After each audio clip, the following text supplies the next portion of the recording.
శాసనసభలో ఏ చట్టం చేసినా సరే ఈ రాష్ట్ర వినాశనానికి దారి తీసిన చట్టాలే చేశారు. అందుకే ఈరోజు ఈ విషయాలన్నీ ప్రజలకు తెలియజేస్తున్నాం. దయ ఉంచి ప్రజలారా ప్రతి ఒక్కరు ఆలోచించండి. శాసనసభ అంటే ఈ రాష్ట్రానికి ఒక దేవాలయం.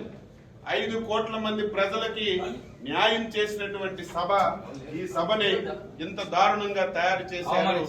ఈ రోజు జగన్మోహన్ రెడ్డి ముఖం చూడాలన్నా, శాసనసభకు రావాలన్నా నీ శాసనసభ్యులే ఈ రోజు రావడం లేదంటే ఇప్పటికైనా సిగ్గు తెచ్చుకోమని చెప్పి సందర్భంగా కోరుతున్నాం.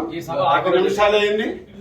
మేము ప్రజాస్వామ్యాన్ని నమ్మిన వాళ్ళగా శాసనసభని గౌరవించాలని 5 నిమిషాల తక్కువ 9కి వస్తే నీ అధికార పార్టీ సభ్యులు ఒక్కరు కూడా రాలేదంటే బుద్ధి తెచ్చుకో జగన్మోహన్ రెడ్డి అని చెప్పి